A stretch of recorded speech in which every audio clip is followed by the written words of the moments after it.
Snow fell in soft, lazy spirals outside our small house, covering the broken fence and the rusted mailbox like a blanket meant to hide years of struggle.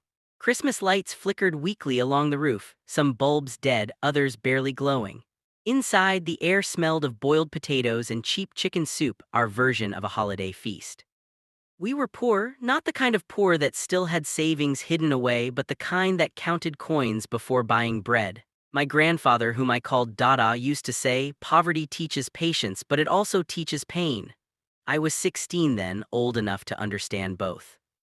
My father, Arif, sat at the dining table, silent and stiff. He hadn't smiled in days. His face looked carved from stone, eyes dark, jaw clenched. Dada and I exchanged nervous glances. Something felt wrong. "Abu, is everything okay?" I finally asked. He didn't answer right away. Instead, he stood up and walked to the window, watching the snow. Then he turned back, his voice cold. "You and your grandfather need to leave, tonight."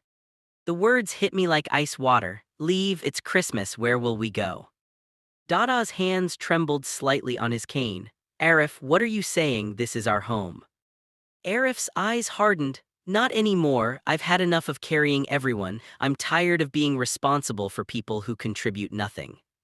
My heart pounded. Dada had raised my father alone after my grandmother died. He had worked 2 jobs to put him through school, and now this.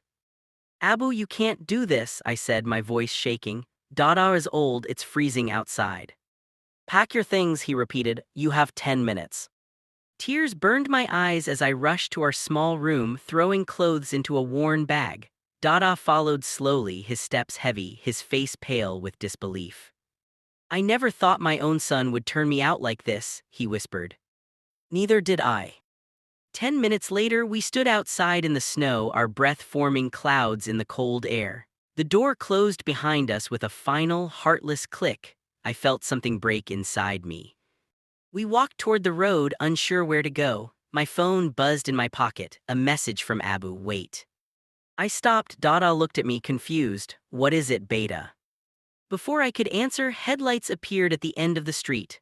A long, black luxury car rolled toward us, its engine humming softly, completely out of place in our poor neighborhood. It stopped in front of us. The driver stepped out in a dark suit and opened the back door. Then my father walked out of the house. But he didn't look like the man who had just thrown us into the cold. He was wearing a tailored coat I had never seen before, his posture straight, his face calm, almost gentle. "Abu," I whispered. "Please get in the car," he said quietly. Dada frowned. "What is this nonsense, Arif?" We hesitated, but the cold pushed us forward. We got in.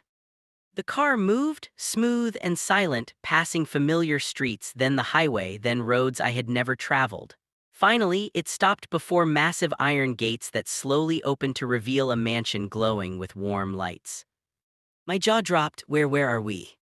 Arif turned to face us. His eyes were wet now. "Home." Inside, everything was like something from a movie: marble floors, a grand staircase, a Christmas tree taller than our old house, covered in golden ornaments. Dada sat heavily on a couch, staring around in shock. "Arif, what is this place?" My father took a deep breath. "I need to tell you the truth. I've been hiding it for years." He looked at Dada. "You raised me in poverty because you thought money would make me weak. You wanted me to understand struggle, to value people, not wealth." I agreed. I lived simply, worked ordinary jobs, but the reality is I own 3 companies, international companies. I felt dizzy. "You're rich." He gave a sad smile. "Not rich, a billionaire." Silence filled the room, thick and heavy. Dada's eyes filled with tears. You pretended to be poor all these years." Arif nodded. "I did. I wanted my son." He looked at me, to grow up humble, to know what real life is like. "But I also needed to test something tonight." "Test what?" I asked. "Your hearts," he said softly. "I wanted to see how you would react when you thought I had truly abandoned you. I wanted to know if bitterness would replace love." My chest tightened. "So you kicked us out as a test?" "Yes," he admitted, "a cruel one, and I regret the pain it caused, but I needed to be sure." Dada slowly stood up and walked toward him, leaning on his cane. "You already knew my heart, Arif. It has always been yours. You did not need to wound it to prove it." My father's face crumpled. He fell to his knees in front of Dada. Forgive me, Abba, I thought I was being wise, but I was foolish. I let fear and pride guide me. Tears streamed down Dada's face as he placed a trembling hand on my father's head. I forgive you, because a father's love does not end even when his child hurts him. I stood there, overwhelmed, watching two generations of men finally drop their masks. That night, we had the most beautiful Christmas dinner I had ever seen. Not because of the expensive food or the glittering decorations, but because of the truth finally laid bare. Later, as we sat by the fireplace, my father said, "From now on, we will not live in hiding, but we will never forget where we came from. Wealth will not define us. Love will." I looked at Dada, who was smiling softly, the firelight dancing in his eyes. Then I looked at my father, no longer a distant, angry man, but someone trying to make things right. Outside, the snow kept falling, silent and pure, covering the world in white like a promise of a new beginning.